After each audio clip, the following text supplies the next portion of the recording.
Hello, everybody. Welcome to a brand new show. Are you a job seeker? Ask Ira. Job Seeker Q&A is all about you. It isn't about me at all. Here's the deal. If you don't know, I own and operate ProjectHelpYouGrow.com. Project Help You Grow. It's a group. It's a business page. It's a website. Basically, it's all down to this, the whole point of the show, and I'm going to do this, I think, a couple times a week. I might even do it as many as 3 times a week. I'm looking at my shows and kind of evaluating what I've got going on. Here's the deal. Many of you know that I run Project Help You Grow. It is 100% free service, and the whole point of it is to help job seekers connect with recruiters and employers who have jobs that they need to fill. What makes it unique is it's a philanthropy, meaning there is no charge for anything I do, not for the job seeker, not for the recruiter, not for the employer. But the point of this show is all about the job seeker because there's many more job seekers than there are employers and recruiters who need help. Okay. So what is the point of this? It's really simple. We could talk about anything you want as it relates to the job search. So if you want to talk about networking assistance, you want to talk about, the ATS, you want to talk about PDFs and words for your resume, or maybe like what fonts to use, or, all kinds of different stuff. I do have a topic I want to start the show with, and many of you read my post. In fact, it was seen by over 150,000 people.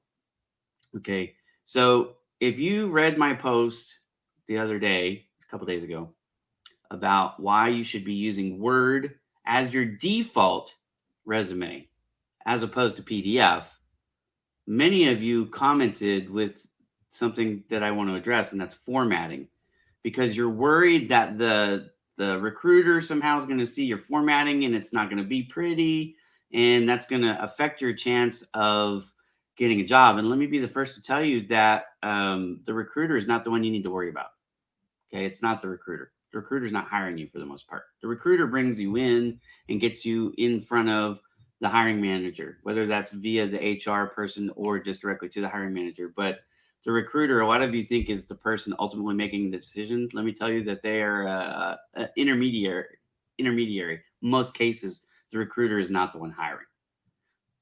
Also, the recruiter is not using an ATS most of the time. Now, there are 2 types of recruiters. You need to know this. There are external recruiters and there are internal recruiters. The internal recruiters are far more important in a sense for their impression of you, because the internal recruiter is working directly for the company and could actually be making the decision on who's getting interviewed for the job and who isn't.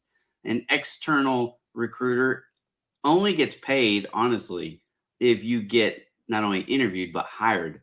They're going to help you. So if you send them something and the format's wrong, if they're any good at what they do, they're going to help you clean it up and make a strong case for you to get that interview, because they get compensated that way. The internal recruiter isn't paid based on hires. They're paid on a salary. They get paid either way, basically. Okay. But here's the thing. The ATS, the way it works now, 100% clarity now, there are thousands of different ATS programs. So there is not one answer that actually is true universally. There are just standard practices, if you will, or, best case, most often, those kinds of things. When I did my ATS study over a 2-month period, it was frustrating to me because I found a lot of inconsistencies in programs, big and small. And so the Word doc, the reason why I recommend the Word as a default, which I'm going to come back to the formatting in just a second, but the reason why is every single ATS program that I studied, every single one that I looked at, and I looked at hundreds of them, all of them except Word They read Word. They understand Word documents. Even if you're worried about formatting, it's better to have something format a little bit incorrectly than not be read at all. Would you agree? If you're going to take the time to apply to a job using a PDF, and when they put it in their ATS system, it can't read it, you're out before you even started. So why did you even waste your time? That was the whole point of the post. But let me address the formatting question, because a lot of you are very worried about that. And I'm going to tell you that it's actually a moot point in most cases. Here's why. Once you learn how the ATS actually works, you're going to understand that they're not even looking at your resume anyways. Formatting good or bad, they never see it. Here's what really happens. It takes the ATS program now is going to disassemble your resume, and it's going to restack it, reformat it, put it back together in a standardized format, so that when the HR person, not the recruiter in most cases, who actually looks at the resume, they're not going to see it the way you sent it. They're going to see it in this new standardized format. So the name's going to be in the same font, in the same spot. It's going to be like an old block form. If you can think of like an old pad that you would fill out, usually in duplicates or triplicates, and it would say, put your name here and put your title here and, put where you're from there and all that stuff. And that's how they're going to see it. They're going to see it. It's supposed to help eliminate bias, not only for creativity, but also, some people have made them fancy, like pretty, and some people don't. Well, these ATS programs don't give a rip about that. In fact, the best resumes are the most simple ones, because they don't confuse the ATS programs when they break them down and put them back together. The main issue, things like columns and underlines, and why you can't have that stuff in your resume, is because these ATS programs, when they're reassembling them, they don't know what to do with those things. It confuses them. So hopefully that helps you understand. When you're reading a job description, if it says send a PDF, send the PDF. Don't be stupid, right? Don't be obtuse. But if it doesn't say, you don't know what ATS they're using, the 100% safest thing to do is to send a Word or a text file. Again, I know you're worried about formatting, but I'm just telling you that they're going to break it down to its basic ingredients and rebuild it anyways. So your formatting is a moot point. It's their formatting that you have to worry about. Now, some people are worried about the safety of the information being changed. This is when you're talking to a recruiter, you really do need to ask. You should be asking every single one of them. Are you an internal recruiter or are you external? If they're external, you have to understand they're like a salesperson. They only get paid commission.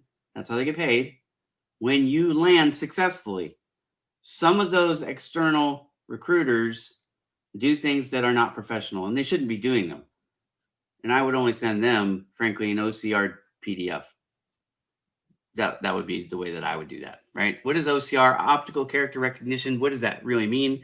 That means that the programs can read the individual words on the PDF. They don't read it as a photo or a flat file. It's actually been OCR'd, meaning that they can read the individual characters or words. There's ICR too, but anyways, that's a little bit too technical for this show, okay?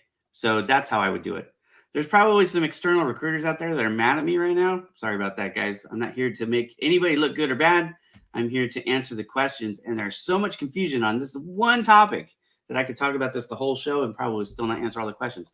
But here's what I'm going to do for you. Yeah, and Kelly actually makes a good point. There are external recruiters that function as internal recruiters. So hopefully when you're asking that question, they'll be able to explain that. I would think they would. The difference between external and internal is just their function. If they have access to the owner and if they're part of the decision-making process for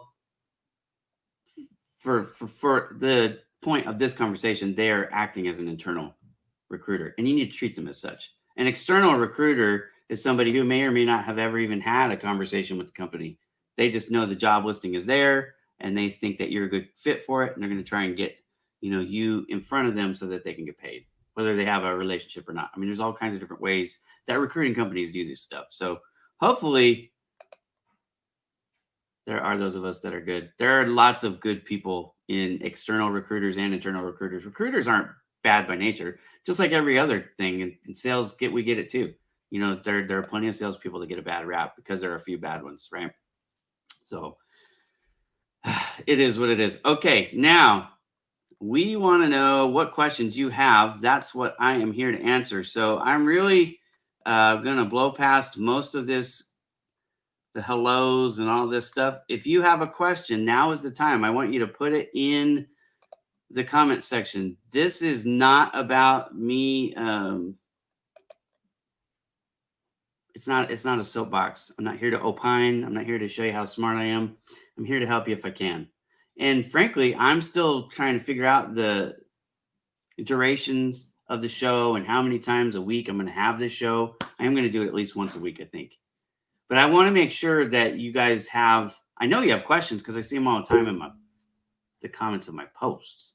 Sometimes they come in the form of statements, but either which way. Again, I will take questions. I'll field questions on just about anything job search related. If I don't know the answer, I will be upfront and I will tell you. I'm not the world's biggest expert on this stuff. I happen to have a large network. I happen to run Project Help You Grow. I am a nerd. I study this stuff. I talk to recruiters, employers, and HR folks every single day. I talk to job seekers every day too. And that's why I know a lot of you guys are confused. So let me help you. That's my goal. But in this particular case, I want to help you via answering your questions. So I don't have a guest lined up for the show. I may bring some. Yeah, this is a great question right here. Why is everybody so sensitive? I don't know. Everybody wants to be offended, it seems like. I don't, but a lot of people do. Anyways, it's a great question. You do need to be careful with that, though, in job search. I mean, this actually, it's not, I mean, this is kind of tongue in cheek, right? But here's the point. When you're in an interview or when you're talking to somebody, you need to be careful, bashing recruiters. I think Kelly's feathers might be in a little bit of a ruffle, right, with the external recruiters, but it is what it is. And again, I'm not picking on Pan and Nose at all. There's just lots of bad practices out there, and it's not even the companies necessarily. Sometimes it's just the individuals. I got probably 5 or 6 different comments the other day about a recruiter who took a Word resume and changed it. Basically, they fabricated, they lied to help a candidate look better. But then in an interview, of course, the candidate gets called out for it. And it's like, well, that's not even what I had on my resume. Somebody changed it. Well, that's not a practice that any professional recruiter would support or endorse. But, people sometimes are desperate. So there is, I understand, a little bit of risk to sending information to folks when it's a pass through, not straight to the end organization. I personally don't like sending my resume to anybody but the person making the decision if I can help it. This is where networking is so important too, by the way. Your odds of getting a job are greatly increased when you know somebody that can walk your resume around the ATS system into the hands of a hiring manager. And this is where your recruiters can be a great ally to you. People like Kelly know a lot of business owners, right? And you may not be 100% qualified for that job on paper, but they can take your resume and have a conversation with the owner and go, look, this might be a little bit of a stretch job. They're probably not going to be in the top of the cutoff for the keyword matching, which we can talk about that too. But they are somebody that I know is capable, right? Maybe somebody who's got 10 or 15 years of experience, but never has done that specific job. Maybe it's management. Maybe it's, a middle or upper management job, and they've just been a supervisor or, entry-level manager on the resume, and it would be what we call a stretch job for them. But anyways, a person who can help you greatly to get through and around the ATS. So don't sleep on networking. One of the things you're doing here, and you don't even realize you're doing it probably, you're helping yourself. Every time you make a comment, you're increasing your visibility. Why? Well, I have 186,500 followers as of my last check. Okay. And I just noticed that because I thought it was cool. It was an even number. But 186,500 followers have an opportunity to see your comment every time you make a comment on one of my posts. That's pretty big. Guess what? Project Help You Grow has nearly 22,000 followers on it too. So when you comment on a Project Help You Grow post, there's another 22,000 that could see it. You see what I'm saying? Don't just read these posts and then keep scrolling. If you've taken the time to read a post, you should say something. Here's some suggestions for you. Say, hey, thanks for the information. This was an interesting point I never thought of. Or compliment them. Say, hey, hope you're doing well. I mean, there's all kinds of stuff. You could have a side conversation with somebody in the comments. I'm sure that's happening right now. How do you go about getting fractional work? Oh, that's actually that's a question for me. How do you go about getting fractional work? Now, you've asked this before, Sabrina, so I don't know if you're just trying to throw me softballs or what it is, but fractional work is found in very much the same way that you would find traditional work. What is fractional work? That's a great question. I've actually answered it in a blog on Project Help You Grow. I can show you guys that here in a second. If you come to Project Help You Grow, if you come to Project Help You Grow, what you're going to find is my website does a couple different things. There is a blog, which is what I actually recommend most people spend the majority of their time on Project Help You Grow consuming, because the information there can change your whole search, right? But one of the, so this one's on Win the Interview, which I do want to come back to. That's why I had it loaded. But I'm going to go to the fractional work one to help my friend Sabrina. It's spinning because I'm recording. Sorry.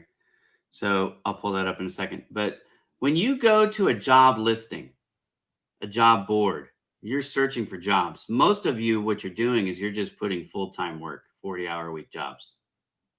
What you want to do instead, if you're looking for fractional work, is put part-time and contract and temp to hire, and basically select everything and look through all of them. Those fractional employee jobs are there. What is fractional work? Fractional work, if you come to my blog, the second article now, because I had one written by Erica Warfield here, which doesn't apply to most job seekers, so it's probably not in the right website, but that's where I housed it. So anyways, this one will come up. I've got a blog that I've written about fractional work. You can understand what it is, how it works. There are some advantages, some disadvantages, but I talk about it and why I think it is the wave of the future. A lot of people agree with me. There's benefits for both the employer and the employee, who actually, you go from being an employee really to being an independent business owner, and you're working on contracts. So anyways, I talk about it. You can watch the video there too if you like. So that's fractional work. Okay. So how you find it? Well, you find it on job boards. You can find it by posting and letting people know that you want to be a fractional employee, right? And so ask them, hey, do you know of any opportunities? Things like that. That's how you find it. But small business owners, large business owners, medium business owners, they hire contractors all the time to do contract work. And fractional work is contracted. It's something where you're going to work not 40 hours a week typically. So you're usually going to have more than one fractional job when you do that. And it could be anything, virtual assistants. It could be like, I design websites. I run social media for Exit Your Way, which is the logo right there. If I take this banner off, you can see it.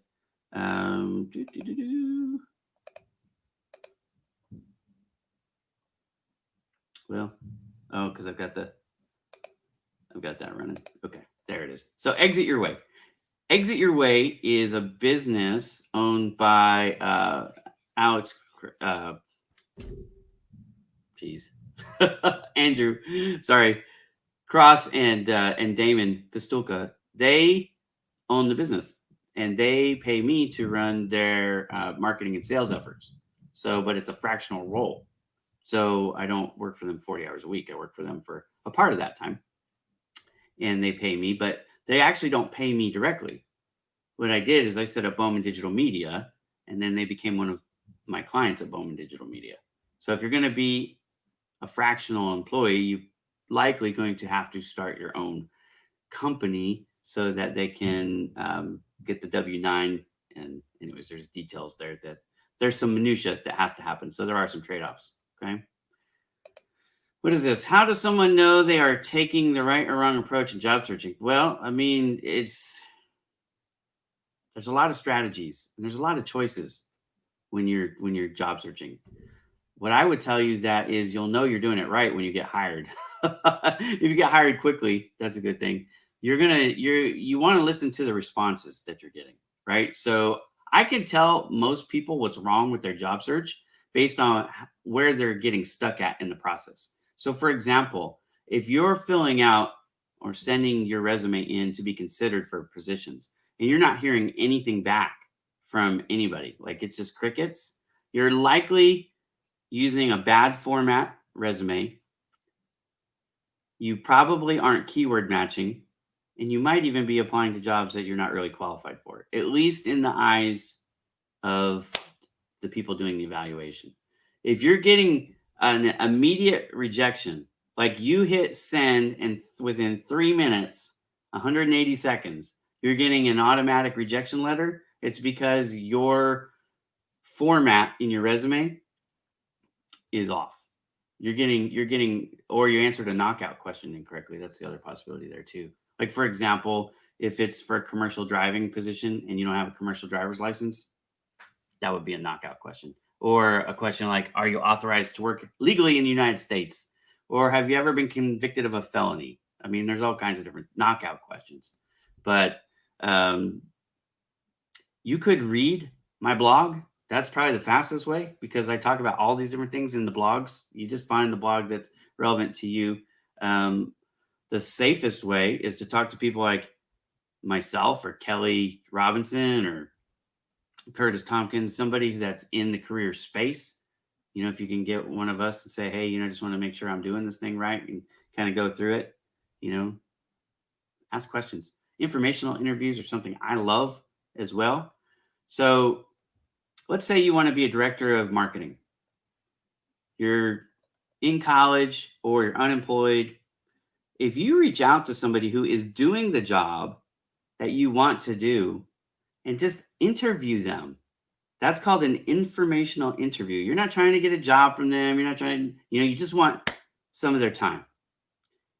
If you can get somebody like that to give you some of their time and ask them questions, one of the things that you would want to ask is like, hey, if you were in my shoes, fill in the story of where you are, and you wanted to, get to where you are now, the person that you're interviewing, what would you do? Ask, and then just shut up and let them talk, right? They'll help you. Okay. So there's a couple different ways to know. Basically, you're going to know if you're not getting interviews, if you're getting to interviews, but you're not getting job offers. There's all kinds of ways to kind of lock in or hone in on what a person is not doing correctly. Okay. Thank you for live session. Question is, a middle management level needs seeking a job abroad. Okay.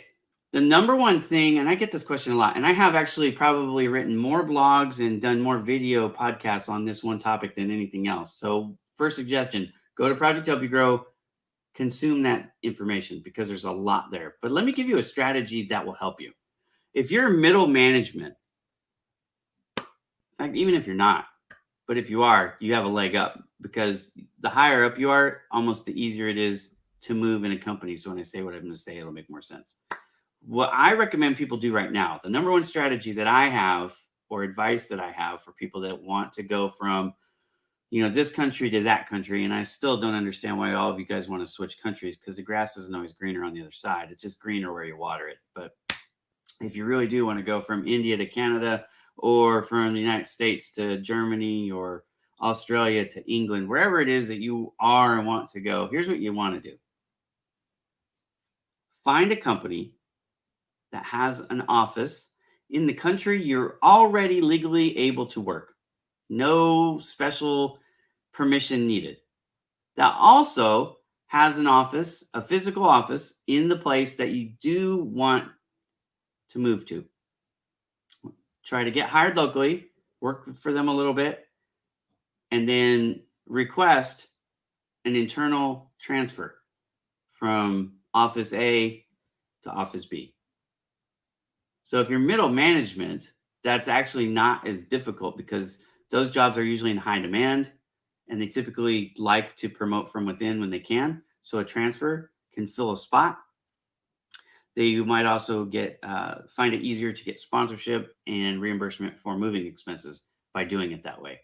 The one thing I will make a suggestion as too is as soon as you decide you want to move to a place, you should start to network with people from that area. Right now it's easy to join networks virtually because everybody's doing this, right? So prime time to build your network, your social network with people from that area. Look for groups from that area. Look for, groups that are from that area that are in the genre of work that you do.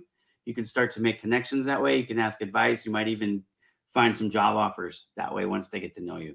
Don't come across as like, hey, desperate. Go in there as a regular, human being.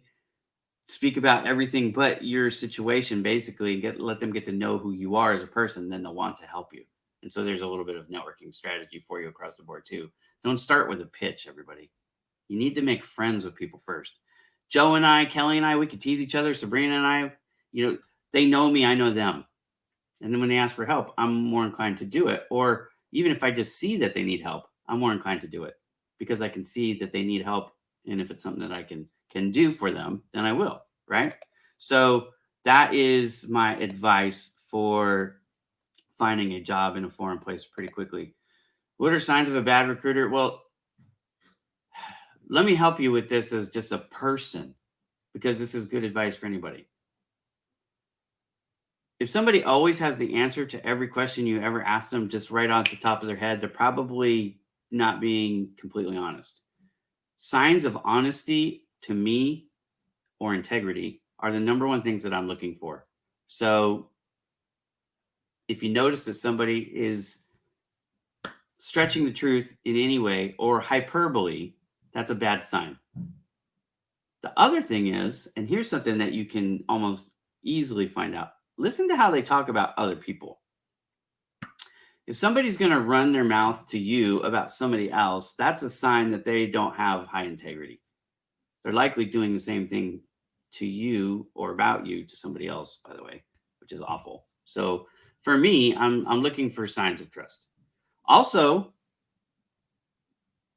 you can check their professional profile. You can see recommendations, referrals. Ask for referrals. The person, hopefully you're not their guinea pig. You're not their first client. You could talk to some of their previous clients. They went through the whole process. You can ask them things like, how long did it take? How many jobs did you have to apply for? Do you regret using so-and-so? Would you recommend them to a stranger? Whatever. I mean, that's the kind of things that you can do to do some homework. You can also Google them and see if there's anything negative out there. I will say this, though. I mean, everybody could potentially have somebody who rubs them the wrong way, right? So just because you hear one thing or see one thing, that doesn't necessarily mean they're bad. But those are some hopefully some tips that will help you to identify if someone's up and up or not. Sorry, I'm just trying to read some of these questions before I put them on, but I'll just put them on. Question about sponsorship. US-based pharma biotech companies always prefer candidates with US Europe degree. I don't know the answer to that question, honestly. I really don't. It's not my specialty. I'm not a lawyer, first and foremost. So I get a lot of sponsorship direct questions that I can't answer because it's just not what I do for a living. I'm not a lawyer at all. But also when it comes to, company preferences, I will tell you this. It doesn't matter even what the industry standard preferences might be. And there may be some biases there towards US and Europe degrees, although that would be foolish because I know there's a lot of good colleges outside the US and Europe. But I will say this, it doesn't even matter. Like, let me speak to biases as a whole. Whether it's talking about race, religion, education, experience, employment gaps, I mean, you name it. Even fractional work, part-time work, contract work, there seems to be biases out there from employers. But it doesn't matter. Here's why. Because there's lots of companies out there, and you only need one to hire you. So if they have a bias that goes against your experience or you as a person, just know that was not a good fit for you anyways. You don't want to work for a place where you're going to be miserable just because you want to prove that you're good enough, right? Go to a place that appreciates you as a person and appreciates what you bring to the table. You understand? Not everybody likes Ira Bowman, and I'm totally cool with it. I get it. Look, I'm not everybody's cup of tea. Just keep on going. That's fine. I'm not going to change who I am to please everybody. I'm not going to try to please everybody. And you as a candidate are not going to please everybody either. But you certainly will please the right company and the right opportunity when it presents itself. You'll be happier, as opposed to trying to force yourself down the throat of somebody that doesn't get it. So this is a long one. Didn't read it. Let's see. Past 3 months. Yep. So if you're not getting an answer, a couple things could happen, but here's a couple suggestions. Go read more on the blog about how to set up your resume, because it's likely a formatting issue. It also could be that you're not keyword matching high enough. Let me explain what this is so everybody can understand. Okay, keywords come from the job listing itself, the specific job listing. Now I'm talking about, like, imagine you're shooting a bow and arrow. You're shooting a bow and arrow at what? The target. And on the target has a bullseye. The bullseye is the goal. You want to hit that bullseye. This is why we don't use a one-size-fits-all resume, and far too many of you are still doing it. I know, because you don't even know how to edit your PDFs. It's like, well, how are you keyword matching if you don't know how to edit your file? You're not, and that's why you're not getting hired. You're not even getting the interview because you're not keyword matching. You have to keyword match, guys. Have to. If you don't take anything else away from me today, take this away. Take two things. Use Word when it doesn't request a file type. Make Word your default. Second, you need to edit your resume each and every, without exception, time for the job listing you're applying to. You don't want to just have a one-size-fits-all. I paid a professional resume writer to write it. It's going to be better than anything I write myself. That's not true. Here's what you do. You get that resume writer to write your base resume. I'm totally on board with that. Job Ready Today is who I recommend, in case you're curious. Okay? Go to Job Ready Today. Ask Curtis to write you a base. But even Curtis, if he was on the show, would tell you the same thing I'm telling you right now. I know, because I talk to him all the time. You still have to edit your resume each and every time before you submit it. Why? Because the words that they use, the exact words that they use, are what they're basing your match to the job is. And they're only going to interview a certain amount of people. So you have to be one of the best ones. So you, in your mind, read the job description and you look at your resume, or you just know what's on your resume, and you go, I'm a perfect candidate for this. I should get interviewed. But the problem is you're using words that are similes. They're like the words that they use, but they're not the exact words that they use. And when the AI is scanning your resume, it's not giving you any credit for those similes. So you might have a 50% or 55% or 60% match when somebody else is doing the homework correctly and going in and revising. They're not fabricating. I'm not asking you to recreate your resume. I'm asking you to go in and change the words that are similar from the words you used to the words they used in the job description.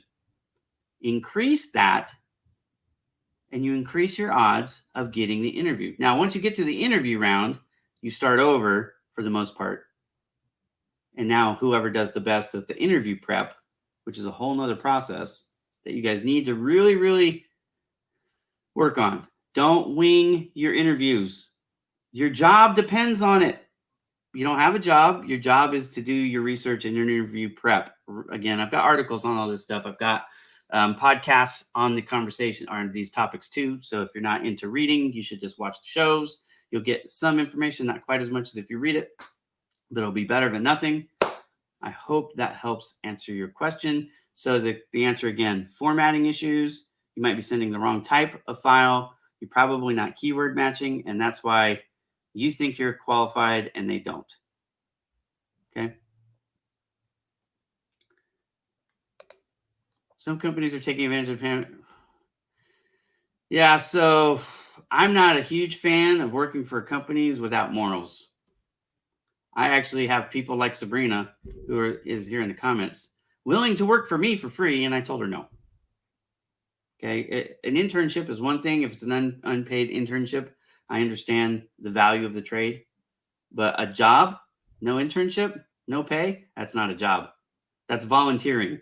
And there's nothing wrong with volunteering, but it should be advertised as volunteering, not as a job. So my answer would be hard no.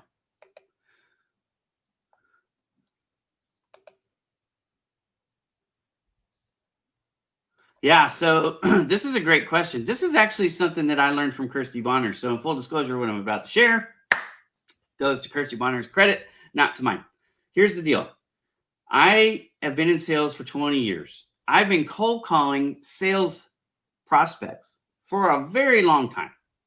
Never thought about doing that for the job market, but it can be effective.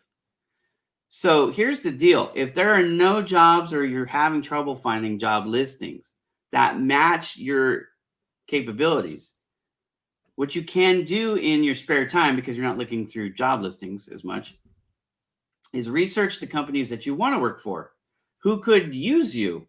And then what you want to do is you basically want to create a cover letter and your CV or resume and send that along with a little, note to them saying, hey, I know you don't have a position advertised right now, but I would love to work for you and be considered for this. And here's how I could help you. Now that's where the research comes in. You have to make a case for how you actually could help them. So if you can learn a little bit about their competition or maybe where they're struggling, or you can go to their About Us page and kind of figure out what their corporate vision is and see how you would plug in. If you can make that case successfully, there are people, I saw them, I didn't meet any of them, I just saw them on Kirsty's posts, who paid her to teach them how to do that, and then they were successful doing it. So it is possible. So there's at least one suggestion, and I hope that helps. Again, full disclosure, that is a Kirsty Bonner process, not mine. My CV is all about hospitality, and it's difficult to find a job now. Yeah, so the hospitality world has been almost completely decimated. Why? Well, because nobody's traveling. Well, I don't say nobody. I was just on a Ligaroo conference, and there are some people traveling. In fact, if you're traveling abroad, you can take ligaroo.com with you. It's legal travel assistance is what that is. So here's what I suggest. If you have been in the hospitality business for however long you've been in it, and you want to find a job doing something else, you need to find a job that's similar in a different industry, and then use your transferable, or what we call soft skills, to make the case for how you would be qualified. Here's an example, and this goes to the veterans out there. I was talking to somebody the other day, and I don't remember who. I'd give them credit. Man, I wish I could remember, but I don't. Might have been Ron Higgs. Could have. It's somebody. But anyways, here's the point. They had a veteran who in the military drove tanks, transitioning into civilian workforce. There's not a lot of tank operator jobs out there, but the guy goes, and this is brilliant. This is what we mean by soft skill transfers. What commercial vehicle around the world reminds you the most of a tank in the military? And the answer is a tractor. So he said, look, what you ought to do is look for, heavy equipment operator positions. The person did and was able to find a job relatively quickly. So you can sometimes, make the switch. Hospitality, a great segue would be customer service, just so you know, maybe inside sales, something like that. You could also look for admin roles, depending on, again, what you were doing in hospitality. So, but hospitality is a lot about customer service, as you know. So customer service would be probably the most logical, without talking to you more specifically about that. Okay, let's see. I'm looking for questions now. Sorry, I've kind of bounced around a little bit here. So I got bridge jobs. I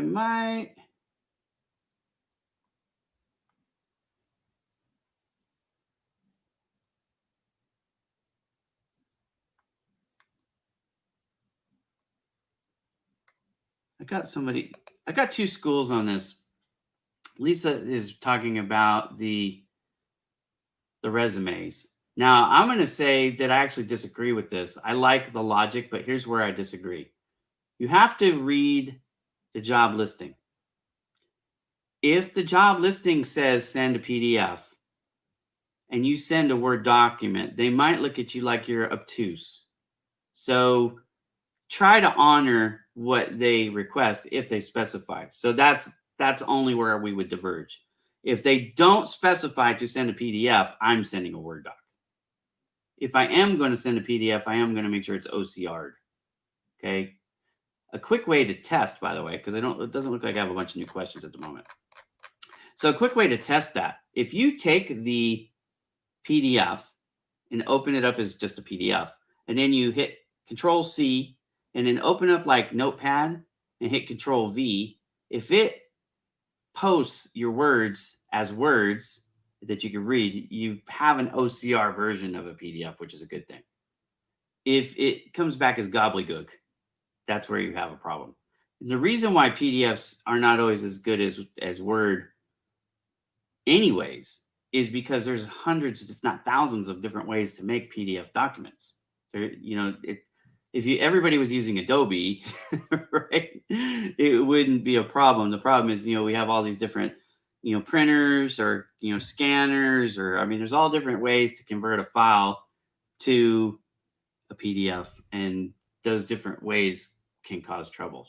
So that's part of the problem. But anyways, again, the Word for the most part, and she agrees, which is good, right? So I've got that question probably 10 times in the 600 comments on the post that I did the other day. Well, what about people who ask for it? Well, yes, of course.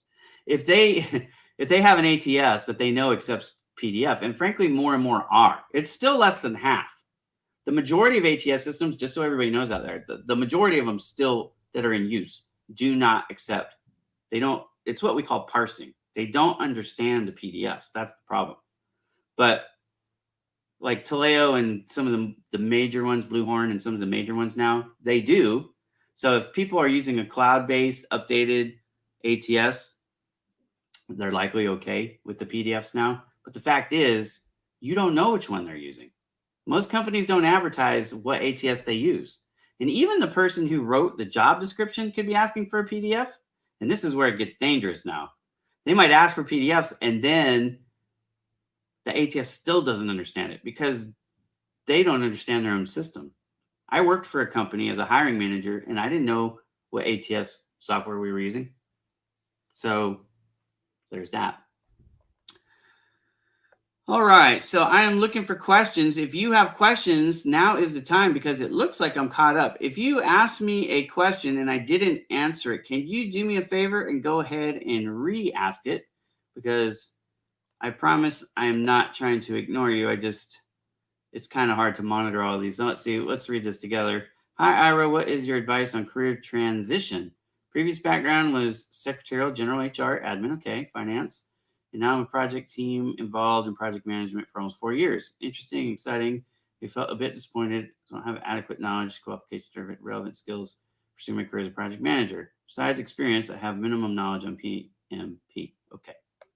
So I'm just going to do that so you can see my face. It feels kind of weird talking from behind the comment. Here's what I'd say. I'd say that you have 4 years project management experience. If you don't want to get out of it, you don't have to. But if you feel comfortable going back into that HR admin type environment and you can make more money at that because you feel like you're more qualified, okay, you can pursue it. You can pursue both. There are companies out there that you can get trained on. Coursera, all kinds of different companies that can help you get PMP certified.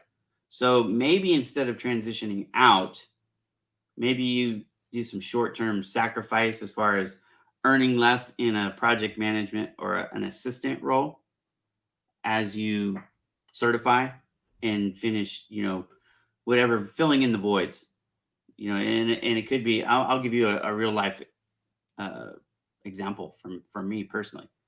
So I was in college. I started college back in the 90s. I'm old, I know. So I started, that's why I have the sideburns from 90210, just in case anybody's curious, because I'm old.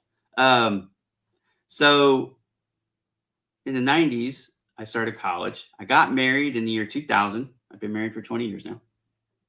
My wife and I in 2002 wanted to buy a house, and we couldn't afford a house. So we moved. So I quit going to school. I hadn't finished yet because I switched majors. Anyways, long story short, I didn't finish. So I didn't have my degree. So for the longest time, I was kind of pigeonholed in what jobs I could get, because where I was having more and more experience, I still didn't have the bachelor's. And so some, especially larger companies, they wouldn't hire me. So in 2012, with the advancement of online college course abilities, and some just regret for myself, frankly, that I never actually finished, I finished my my schooling in 2013. And what I did was I still worked. Look, I think at that time I had 5 kids. I have 8 now, full disclosure. So I had 5 kids. So I had a full-time job. I worked on my degree as the world slept. So basically I would start college at 10 o'clock at night, because online I was able to do my own schedule. So I started at 10, and I usually finished somewhere between 2 and 2:30 in the morning every day. And I did that for almost 2 years, but I finished my degree. And then, so that was short-term sacrifice in getting that extra information, which is how this applies to you. And then from there, I was able to get pretty much any job I wanted, because at that point, I had 15 years of experience and a degree, which made me highly sought after. So I went from a position of weakness to a position of strength. You have 4 years of experience, and it's current experience.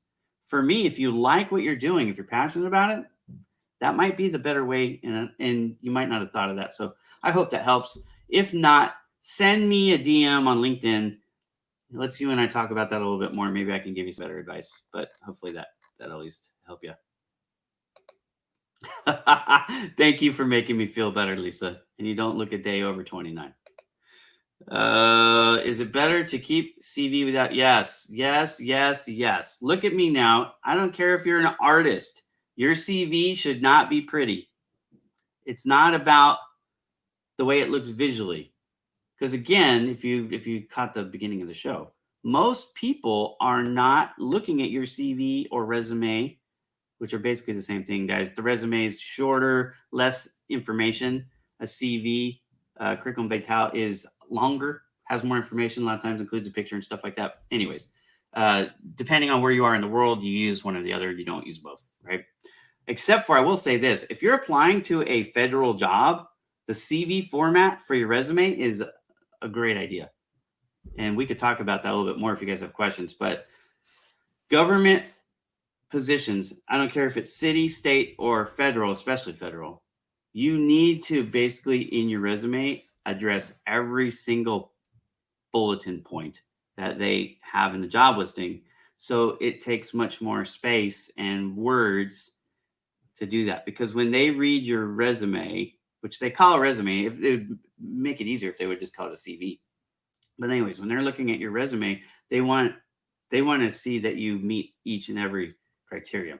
So it makes the interview process better. It makes it more likely that you're going to get the interview. It makes it much more likely that you get the job. It's super important. But across the board, I don't care if you're applying with a resume, a CV, for a government job or for a private company, doesn't matter. The visual part of it is not what's going to get you hired. What is going to keep you from getting hired is by putting the extra stuff in it, which is going to confuse the ATS, and then you're again going to get kicked. So less is more when it comes to visual. Now, if you are, I'm a graphics designer, guys. I get it. If you're going to apply for a job and you want to show them your portfolio, then either send them a portfolio or bring with you the fancy version to the interview. Now, most of these interviews are not happening in person right now, so that's not really easy. But during the interview, when it starts, you can say, hey, I'd like to send you via email if that's okay, or even in the chat, unlike Zoom, you can do the meeting chat. You could upload the file there and say, look, I sent you the ATS friendly version, but I'd like to send you the official version just so you can see that, I know how to put a design together. And there's nothing wrong with that. You just don't want to get caught up in the ATS trap. Can you get a sponsorship for a game development startup? Wrong show. Not talking about entrepreneur stuff here. We're talking about jobs. So sorry about that. Oh, here we go. Talking about the headline. My current headline, while pretty good, doesn't likely show my interest in moving into more customer-focused customer success management role. What might I do to shine my headline here on LinkedIn? Thank you. Yes, great question, Lisa. The profiles are super important. There's a couple things that most people do ignore, and the headline is one of them. What most people treat, and it is the default setting on LinkedIn, which is not good, in my estimation for job seekers, is it sets the default as your current job title. Current job title might not be what you want. Like, for example, if you're unemployed, ONO, for example, doesn't really help you because people aren't searching for ONO. And if you don't know what ONO stands for, it's an acronym, ONO. It stands for Open to New Opportunities. Great idea, bad practice. So I would recommend stripping that out. You can use the hashtag ONO every once in a while to help get seen by those folks if you want, but I don't know anybody getting hired because they have ONO as their title. Don't make up titles. Don't be like, crazy stuff, because here's the thing, the headline, the job titles, it's part of how you're discovered when they're not looking for you, but they're looking for somebody who does what you do or what you want to do. Lisa, to your point, you want to use the criterion or the search words that they're going to use when they go to any, it could be LinkedIn, it could be Google, it could be any, search engine. When they go to fill that in, HR director, sales manager, head chef, housekeeping, whatever it is that you're going to apply for, right? Biochemical engineer. I mean, I deal with everybody, architects, engineers, all of it, right? Whatever it is that you want to do, that should be the first words that you use, right? You're not telling people in the headline that that's what you are. You're basically saying, this is what I want to be found for. And that's the misnomer between how people use it for the most part and how it actually should be used. So again, if you want to be discovered for opportunities in HR, then you should have HR and probably human resources spelled out, because people might look either way. Understand? And so headlines are super important. You get 120 characters on LinkedIn, so use them all. But basically, the first word that you use is more important than the second word, and that's more important than the third word. So make sure the most important words are in the front. Now, here's a pro tip for you. I usually only give this to my coaching clients if I'm in coaching. Capitalize the words, and you'll leapfrog the people who use the same word but don't capitalize. So HR, capital H, capital R, is going to be seen ahead of somebody who uses capital H, lowercase r, which I don't know that anybody would do that. But anyways, if you spell out human resources all in caps, you're going to go ahead of people who spell out capital H and then the rest lowercase, right? So the syntax matters. The name also matters. So if you're willing to change your name from Lisa Day to Lisa Day -HR, that'll throw you up the chain too. The name comes before in terms of algorithm search results. The name comes first, the title comes second, the headline comes second, and then you have your job titles all matter. Your job descriptions matter, your About Us section matters, and your references or recommendations matter. So, those skills and endorsements that people tend to ignore, you want to have those be, as a job seeker, in the category for which you're applying for a job. So if you have a bunch of stuff, it's like Word and Outlook and Ready or Friendly or any of that stuff, get rid of the fluff and add new words. Think of them like, SEO, your personal search engine optimization. Use words that people, recruiters, employers are going to search for to find potential candidates. Populate it with that. And then get people to endorse you, which is the other trick. The more endorsements you get, the more points you get. Just like keyword matching.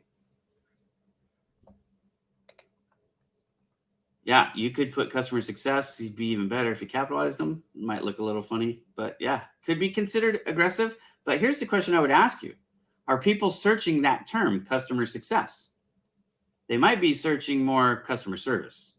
So Lisa Day hyphen customer service would actually be better in my thinking. But free quality assistance, nothing like it. Yeah, I didn't see the reference, but there's my buddy that I was referring you guys to for professional resumes. If you need it, in fact, I've got his book right here. If you can't afford his fee, he's got a book you can buy. This book, the way I've got it, is $5.99 plus shipping. I think on Amazon you can go and get this at his website too. But there's a online version, a digital version, if you will, that you can buy for I think $3.99. So you can just get like a PDF. I think is how you get it of his book. But it's basically 50 pages. It's a pretty light read as far as it doesn't take long to read it, but there's a lot of, he does talk about the ATS and he gives you advice on how to set up your resume and fonts and all that good stuff. So anyways, it's called Resume Writing Simplified. Curtis Tompkins here is the one who wrote it. His website is Job Ready Today. It's Job Ready. And then the number 2, day is spelled D-E-Y instead of D-A-Y. That's the only trick there. .com. Curtis, you can reach out to him and he can get you the help you need with your resume if you're looking for resume assistance. Relatively new term. Yeah. So again, I don't know. That's not my area of specialty. So I'm just asking the question. So if customer success is what they're searching for, then that is what you should use, even if it's an emerging trend. There's nothing wrong with that at all.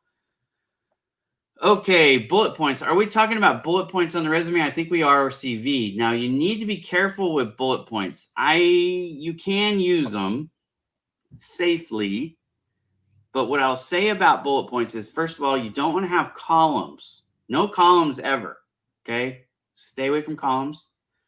And if you're going to use a bullet point, you want to make sure you're using one of the old classic ones, right? So just like the circle, basically. I don't use bullet points in full disclosure at all. You could use a hyphen maybe, but you don't even need that, right? What I use is spacing. So remember the old days, like you had a typewriter? Think like that.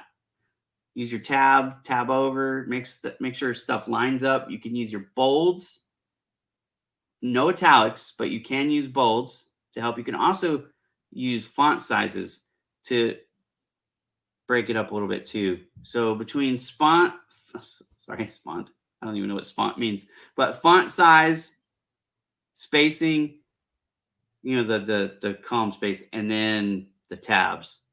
That's how I set mine up.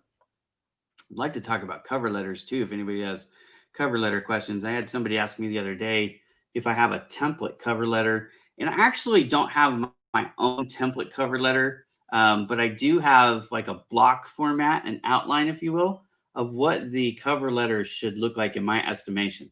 I think a cover letter should be 1 page only, and I think it really should just be 4 paragraphs. An introduction, maybe a couple sentences. You want to talk about the job itself as far as your qualifications, specifically how you're qualified. Then the next one, I want you to talk about why you want to work for that company. So you have to understand why you want to work for them. And then in the fourth one, in the closing, the 4th paragraph is just the closing. I want you to ask for the interview. You would be probably blown away, I am, by how many cover letters I look at that don't ask for the interview. It's like the whole point of this thing is to make a case why you should be interviewed. You don't even ask for one. So ask for the interview in the cover letter. Okay. Is it a good idea to keep fast food restaurant cashier experience in CV when I'm looking for an IT job? It depends.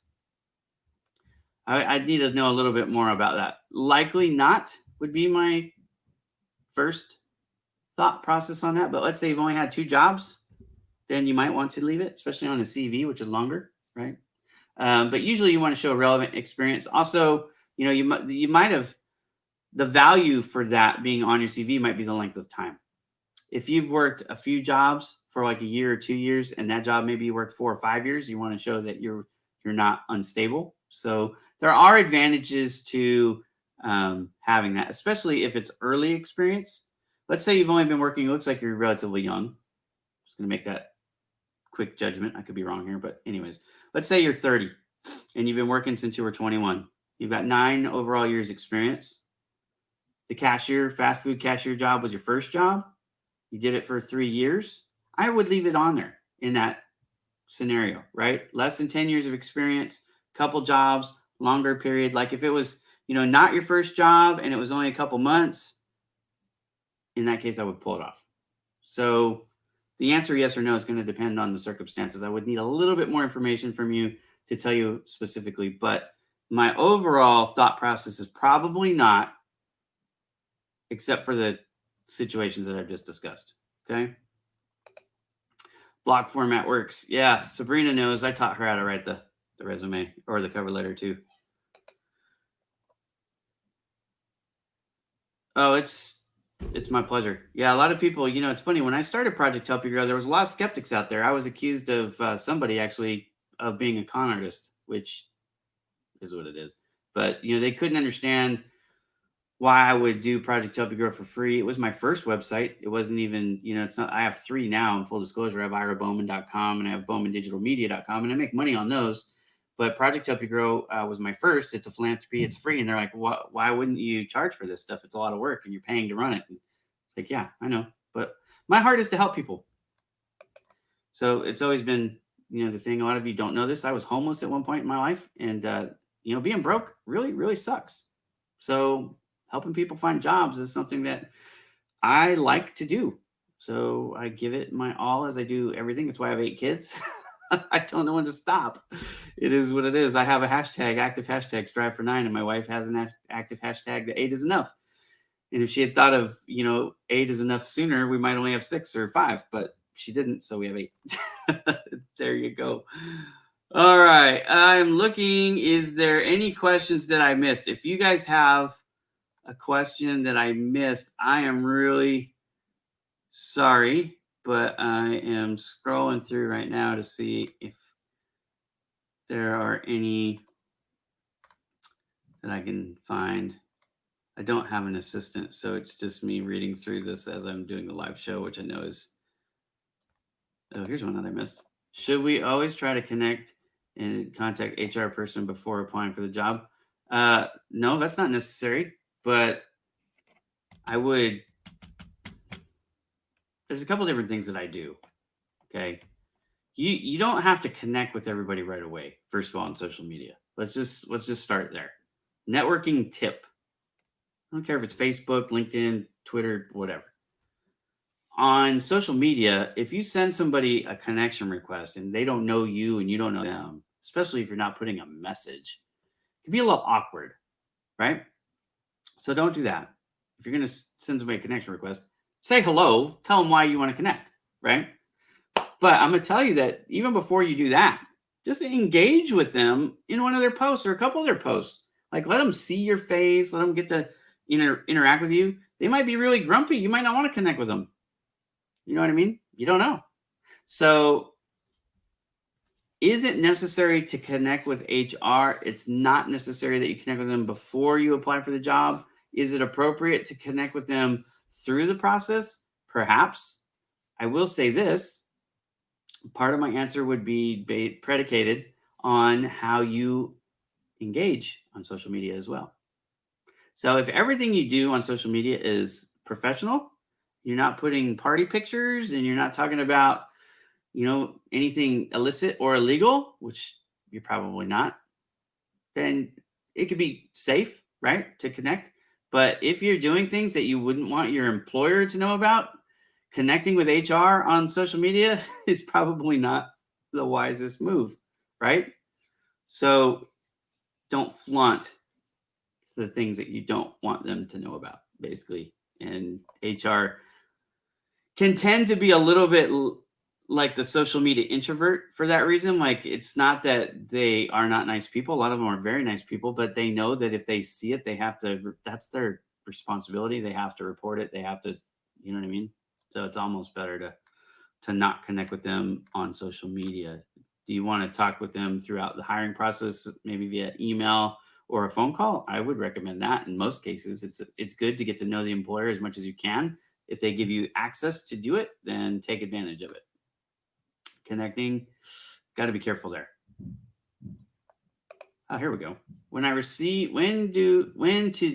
do. Sorry, I need to learn how to read. What to do when I receive no reply after an interview? I could really use feedback to improve. Yep. So very first thing that I want to advise you is to ask in the interview about the follow-up process. What is their process? Are they going to call you in a certain amount of time? Are they going to send you an email? You need to ask them how you can follow up with them. Because here's the thing, it happens to a lot of people. I don't know. I will say this, as a hiring manager, sometimes I would not want to tell people that didn't make it, that were really close to making it, that I hired somebody else, because here was my thought, correct or incorrect. If for some reason the candidate I chose didn't make it through the background check, didn't make it through the onboarding process, to be more specific, then I wanted not to have the other people go away. I wouldn't leave them hanging for long, but it was like not an immediate like notification, just to kind of hedge my bets a little bit, right? Is that the proper practice? I don't know. I wasn't in HR. I was a hiring manager, not an HR person. So there's people out there who probably won't like that, but I'm just being honest. That's what it was. But if you talk to somebody in the interview, things are going well, you think you have a good shot or not. It's one of the ways you can kind of get a clue as to what's happening. But if you ask them when and how they normally follow up and how you can follow up, then you won't have to ask me after. So there you go, right? But if you didn't, and the interviews happened more than 3 days ago, I would wait. I would give them at least 3 days. You don't want to come across as over aggressive or anything like that. But if it's been 3 days, you didn't ask in the interview how to follow up, I would start with an email to the person that interviewed you. Say, hey, it was really great interviewing with you the other day. I forgot to ask you, or we didn't address, maybe is another way that you might want to say it. We didn't address how I would hear back on next steps, or if if a job offer is coming. Sometimes the delay is because they're waiting on HR to draft the official hiring letter, right? So sometimes there's that, but a simple email. If they don't respond to that email for me now in 24 hours, my next step would be to call them. So 72-hour wait. And again, this is only when we don't address this in the interview. I ask in the interview because I'm not bashful. So I just ask, when and how should I follow up? When should I expect you to follow up with me? How are you going to follow up with me? Are you a texter? Are you a caller? Are you an emailer? Usually people don't send letters anymore, but some do. But anyways, just ask. Okay, hope that helps. If not, go ahead and address it again in the comments, and I will get to it in just a second. Just going through and seeing if there are any more questions that I missed. It looks like I did miss a couple, and I apologize again. I am doing this all by myself. Oh, she said, thank you. You're welcome. Hope everything I do helps. Let's see. We do have a question here. Keep getting ghosted by job posters. I never know how often to check in with them or how long to keep following up for. So if you're getting ghosted by multiple people, it's probably something that you're doing, not something that they are doing. Yeah, Christy Bonner, that's a whole nother sad issue. But do me a favor, Duncan, and give me a little bit more detail here in the comments, if you can, about what you mean here by getting ghosted by the job poster. So are you saying that when you apply to the job, you're not hearing anything back? So you see the job listing, you send in your resume, and then no response at all. If that's what you're saying, I do have an answer for you, but I just want to make sure that that's what you're saying. Now, while you're hopefully in the comments typing if I'm correct or not, and I think you might be, here is the answer. If that is the case, the answer is a couple things. Are you sending the same resume each and every time for all those jobs? Because if you are, there's your problem. You need to edit your resume each and every time. How? Keyword matching. Rewatch this tape. I went into a 5-minute diatribe, I think, on why keywords are important, but that's probably the issue. The other potential issues could be that you're applying for jobs that you're not qualified for in their eyes. right? So is it a stretch job? Are you applying for something that you would like to do, but you've never done before? It could also be that you're answering the knockout questions incorrectly. Knockout questions are something that a lot of people don't talk about on social media ever for some reason. So, okay, we did get, let's see. Yeah, so that's just someone being, unfortunately, unprofessional. If you make an appointment with me, I should keep it. I mean, that's just common courtesy. So that's a different issue. And again, I'm glad that you pointed that out. So here's what I am going to say this: recruiters and HR folks for these jobs that are active, they are swamped because there are so many people that are unemployed. There are so many people looking for work. Every single job listing, it seems, is getting just bombarded by people. However, it's no excuse if they make an appointment with you and don't keep it. That's not cool. Even if, like, they thought that you were qualified and they made the appointment, and then as it turns out, they did a little bit more homework and found out that you're not qualified. They could easily have just sent you a follow-up communication letting you know, hey, this position has been filled, or they decided to go a different route. I don't want to waste your time on an interview when there's no shot of being hired, something along those lines. Again, that I think would be acceptable and is the bare minimum of what should have happened. The ghosting is so unprofessional. So that's anyways, I hope that helps you. I apologize. I don't know why people would do that for you. Work together, then disappeared. These are both weak. Now, this also can happen, Duncan. It could be that the recruiter lost their jobs themselves. And I have seen that happen too.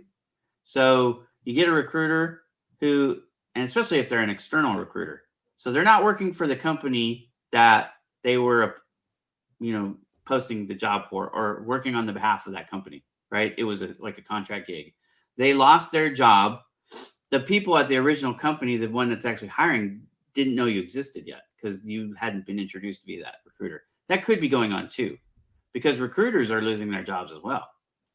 So it is one of those things where, I mean, there's a couple different things that could be in play, and it could just be that you've had a string of bad luck, and it wasn't, anything on your end at all that you could have done or should have done differently. So in those two hypotheticals, at least in those situations that you've just presented, I could see a couple different ways where that could happen, and it's not necessarily just unprofessionalism, although again, it could be. So is it a good idea to keep fast food? Oh, I did answer that question. Did you not hear the answer? You should rewind the tape because I talked about that actually at nauseum, I think. So I'm not going to cover that again. Just rewind the show, and you will see it. It's not even that far back. It was just maybe 5 minutes ago or something. Yeah. So I'm not a karma guy. I express it just a little bit differently because I'm a Bible guy. So for me in the Bible, it talks about reaping and sowing. You reap what you sow, or you sow what you reap. I think it's you sow what you reap. Actually, I have dyslexia, so my brain always flip flops things around. Sabrina, I'll tell you, it's a lot of fun talking to me sometimes. Wait, there was a question. Where did it go? You're really looking for a job. Well, there's real help here. Do you have a question, job search question that I can answer for you? If you're just looking for assistance, free assistance is available to you at ProjectHelpYouGrow.com. In fact, I will put that in the message there so you can grab it. It's ProjectHelpYouGrow.com. It is 100% free. Let me turn the banner back on. I should have done that earlier. So there you go. We are just over an hour. So if you have any more questions for me today, please put them in the comments here in the next 30 seconds or so, or I am going to sign off. And then I will be back probably on Saturday to do another round of this. Okay. So again, I still haven't, and if you want to put in the comments what would be best for you. So I'm thinking about doing this up to 3 days a week, but today I'm on Thursday. It won't be Thursday. Thursdays I'm normally on a roundtable with Exit Your Way. And so we took this week off because of the Labor Day holiday. So that's why I'm able to come on this. So this is a special day and time. The 2 days that are being considered, and I might just do both, Monday and Saturday. So those are the days that I have open right now. And then I'm also thinking about doing it on Wednesday. My Wednesday shows I might be changing around. So I'm considering it anyways. So I might do it on Wednesdays. So let me know in the comments if Monday or Saturday or if both would work for you. This is, again, not about me getting any extra attention. I really am on live enough that I don't need to do it for that. So no ego stroke needed. Just want to help people and answering your questions for free and hopefully quickly to help you guys quit making some of these mistakes. And again, people like Kelly and Curtis and I, we do this every day. So sometimes we forget that what we think is common knowledge is not common at all. Like, for example, using Word as opposed to PDF is something that we all know and would recommend, but a lot of people don't. And so they still use the PDFs. Okay, so there's one. Mondays would be better. Okay, well, thank you for letting me know. And so I'm thinking it would be Monday afternoons and probably Saturday mornings, if that makes any difference to people. Now, I'm in the Pacific time zone, which means I'm kind of like at the end of the day for most of you guys. So if it's, I'll just be fully honest, it's 10:35 in the morning here still. So wherever you are, if I say Monday afternoon, that might be late at night for you. The one thing I do like about the early morning shows is my folks in India. India is 12 and a half hours ahead of me right now. So it's 11:05 p.m. there on Friday. No, on Thursday still. Yeah, they're almost Friday. So it's kind of late. So if I do a Monday afternoon show, it would be like 3:30 or 4 o'clock in the morning in India. So I wouldn't get a lot of participation from India. And, it's not to say that that's not important, but it is something I think about. So that's why I like Saturday morning, because that would give them Saturday night to be able to participate. But then again, if I do Monday afternoon, people can always watch these shows after they're recorded, just like a regular, Eastern time zone. A lot of people are. So can I also message you on LinkedIn? Yeah, you can. Anybody can. I actually turned on my message on LinkedIn now. In full disclosure, right now, probably for the next 24 hours, my email at Project Help You Grow from the site is not working. If you have the email address, it's just ira@projecthelpyougrow.com or info@projecthelpyougrow.com. You can send me an email. But if you're trying to message me through my site, projecthelpyougrow.com, it's not working right now.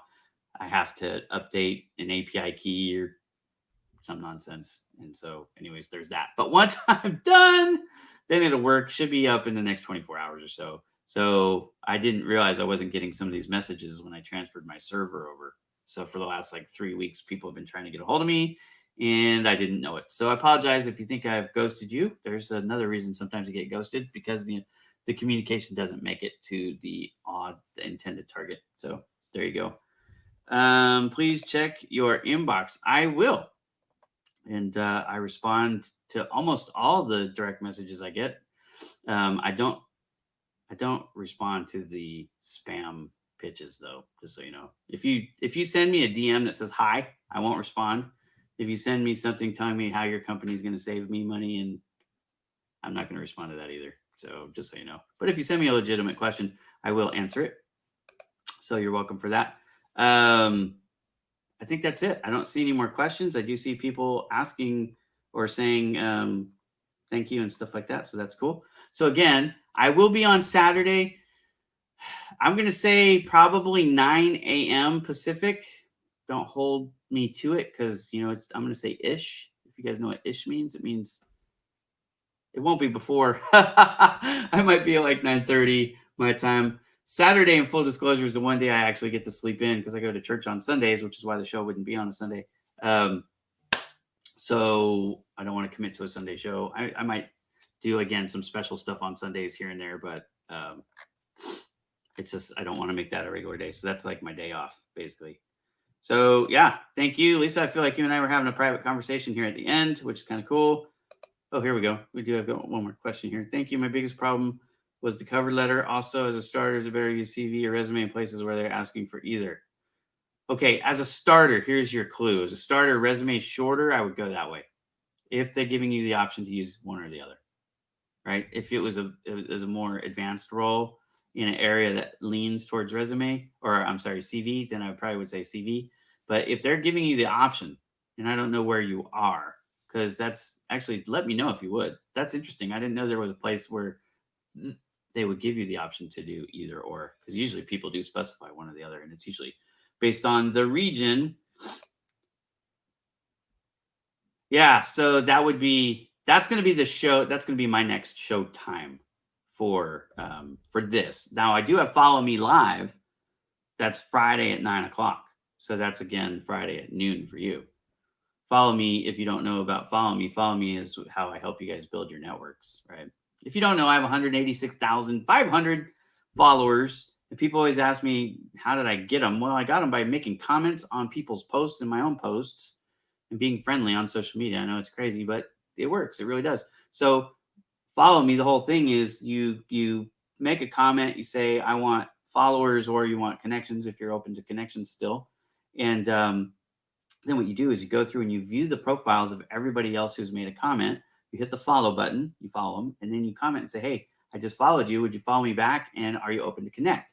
If you do that with every single person who comments on the Follow Me Friday post, you can gain a lot of connections. So the record holder, as far as I know, is 1,100 in one weekend, just by working the Follow Me program. But that's a lot of work, just so you know.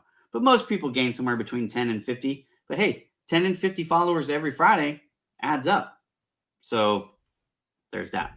That's my next show. That's tomorrow, 9 a.m. So same basic start time as today. And then Saturday, I'm going to probably do the same thing just because, I'm awake anyways. So I'll answer questions. And then by Saturday, I'm going to have nailed down the show date and time. And actually, maybe I'll just see how well I do on Saturday. And maybe I'll let that be the judge, because I know Mondays probably I'll get more. My thought process on doing on a Saturday is that some people are looking for a job that have a job already. So if they are, looking for a better job, they may not want to jump on a networking show on a work day, but might be a little bit more comfortable jumping on a weekday or a weekend. So that was kind of my thought process. Plus, Monday seemed to be most people's busiest day of the week. So there was that too. But anyways, I'll do whatever works best for the audience. UK time, I think you are 8 hours ahead of me. So right now it's 10:41 a.m. where I am. Okay. So you got to take an hour and 41 minutes off of whatever time it is now, wherever you are. And that's the show start time for tomorrow. So if I'm right, if it's 6:42 in the UK right now, then your show start time would be 5 p.m. And again, it's just if I did the conversions, right? I'm pretty good at the conversions for most places. I've learned all the time zones. So, hey, you're welcome. I was the first follower that you had on LinkedIn. I get a lot of people that actually tell me that. And here's why. Because I follow everybody back. It's just plain and simple. If you follow me, I follow you. Sometimes I follow you even when you don't follow me. I actually follow more people than follow me. And here's what happens. When people comment on my post, I follow them. When people follow me, I follow them. I try to be social on social media. I don't try to be a jerk to people. Actually, if you see me teasing somebody or what you might consider to be mean, it's usually because I really like them. They're probably one of my really good friends. Like the one I pick on the most, honestly, well, there's a tie. I pick on Mike O'Connor a lot. I relentlessly tease that guy. First of all, he could take it. He's an ex-cage fighter. He used to do the MMA, and he's 6'5". He's not a baby. He could take it. And then I tease Joe Stepke, who also could take it, but he's not 6'5", and he's not an ex-cage fighter, but he's my friend. I tease Kelly. Kelly Robinson was on here. I tease her a lot too. I don't know if she's still on here. Yeah, so I had the time right. So Salma, it would be 5 o'clock p.m. tomorrow is when Follow Me Live will start. Okay. I'm already following you. Follow me, please. I'll bet you I already am, Lisa. Want to bet? I will bet you. Now, There are some people that I'm not following because when I click the follow button, your settings are not open. And maybe you guys don't know this. You actually have to allow people to follow you. So if you have not turned that on, go ahead and check. But Lisa, I am pretty sure I'm following you. In fact, I'm just going to check real quick since we're all on and I really don't have anything I have to do right this second. So, and I'm already over my hour. I usually try to keep these things to 1 hour, but Lisa, hey, a second level connection. Maybe I should just connect with you, but I'd have to kick somebody else out to do that. So let me see if I'm following you. Yep, already following you. Here we go. Hang on a second. Just so everybody knows, because, well, you know, here it is. So see, you can come up here into the more section, and then there it is right there. So I can unfollow you because I'm following you. I can't follow you because I already am. So there you go. Hope that helps to answer that question. A lot of people I follow, they don't even know I follow them. I actually get that a lot. People go, well, how come you're not following me? And I go, well, I am. And they go, no, you're not. And I go, okay. So I basically take a screenshot and show them, but I don't pretend to follow people. I actually do. Actually, I get a lot of comments from people. They think that we're connected when I hit the follow button, which we're not actually connected, but you can send me a DM. Anybody can on LinkedIn. If you're on LinkedIn, you can send me a direct message. If you're coming to me by way of YouTube or Facebook, you can just put a comment in the posts on these. I don't connect with people on Facebook, just in full disclosure. I put pictures of my kids on there, so I don't, that's not open, but I do have Bowman Digital Media and Project Help You Grow both have company pages, so you can follow those and we can engage that way. I have a group for Project Help You Grow on Facebook. Also, you can subscribe to my channel on YouTube. That really helps me out. I'm trying to build my YouTube subscriber audience. I think I have 550 or something subscribers, which is actually a decent amount, but it's not nearly what I would like. I'm hoping to get a lot bigger reach on YouTube. It will help mostly my clients, in full disclosure. So it helps me out in a certain way.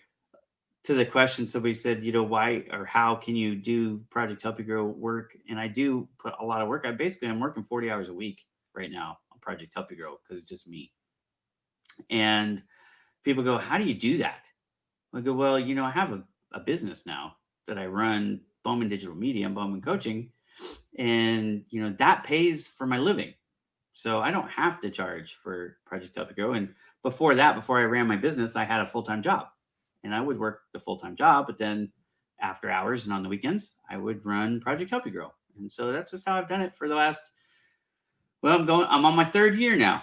So Project Help You Grow officially launched in June of 2018 as the project. And then September, it's actually in 12 days.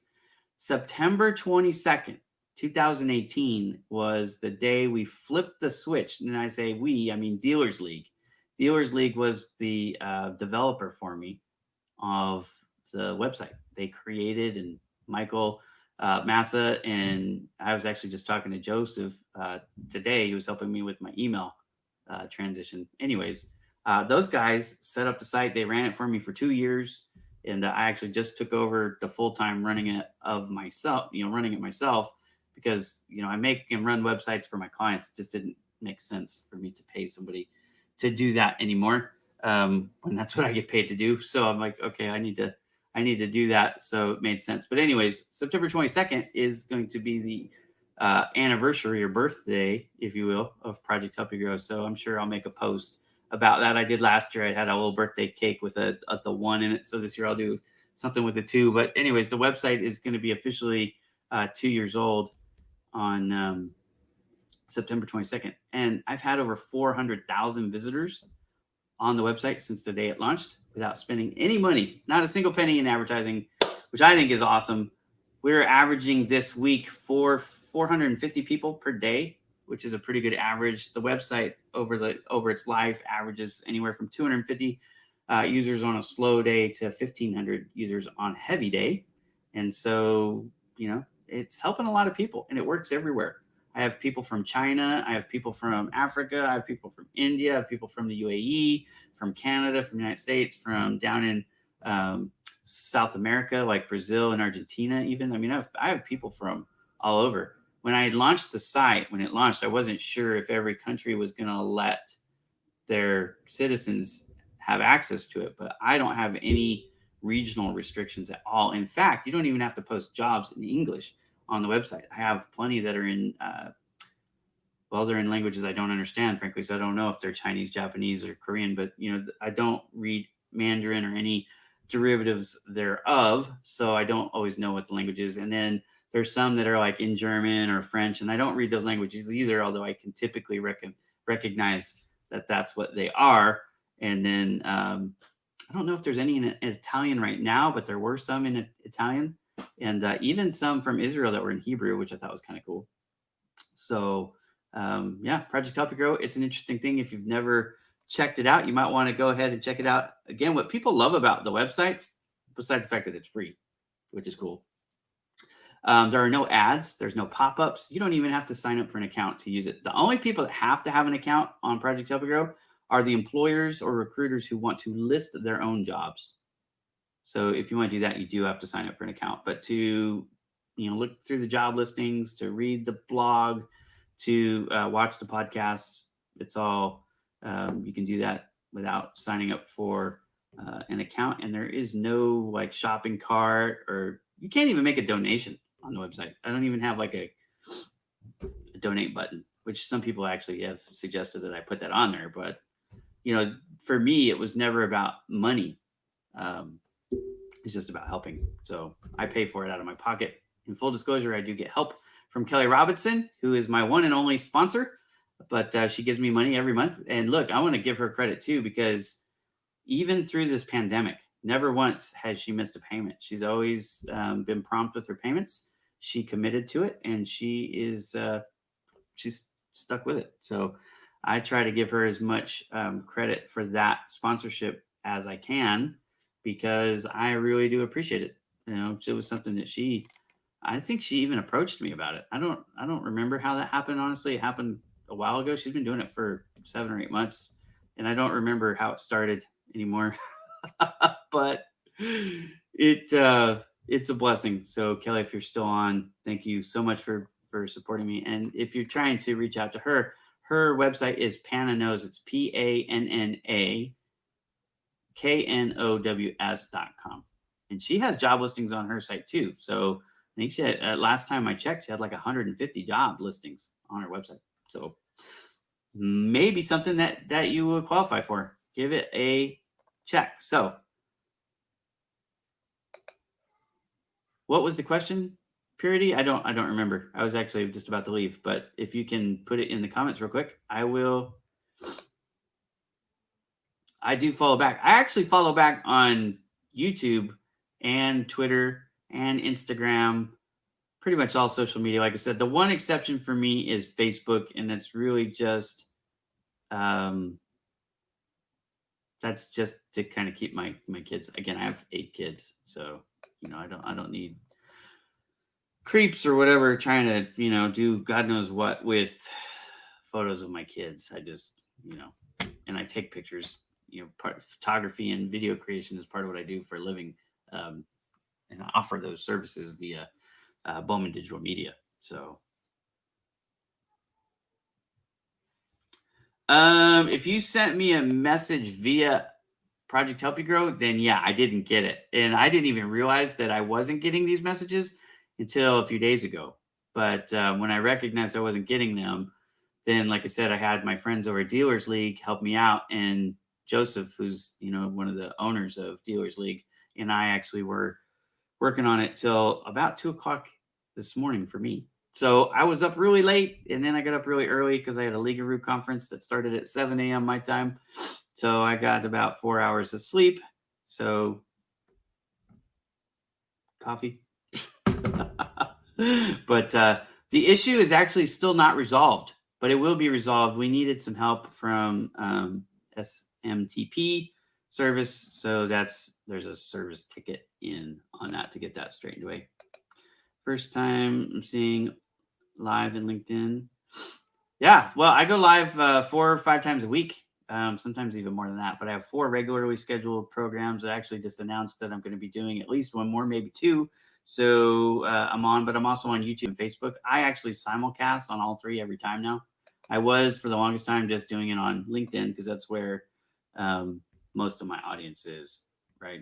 I mean, I don't have 200,000 followers on Twitter. I have like 2,800 or 2,900, something like that, and Pinterest is my smallest network. I have like 350 or 400 followers on Pinterest, but I do pin. If you're on Pinterest and you're looking for a job, I do pin job listings every day. So you might want to follow me there on Pinterest because I have job boards. All they are is they're just job listings.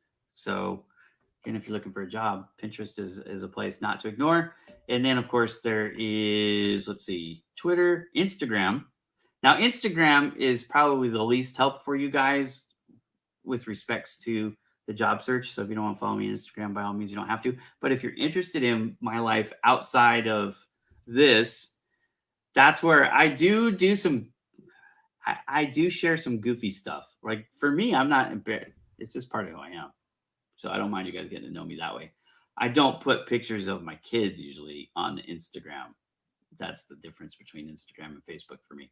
So anyways, I am going to bounce. If I didn't get to your question, Purity, I'm really sorry. I hope I did. But if I didn't, go ahead and send me a DM on LinkedIn or come back on Saturday, same time, and I will answer your question then. And then also I'm going to try to iron out the official schedule. But maybe actually, as I'm thinking about it, maybe what I will do is I'll do a show on Saturday and a show on Monday and kind of see the audience size and the number of questions. I got a fair amount of questions today, which makes me happy.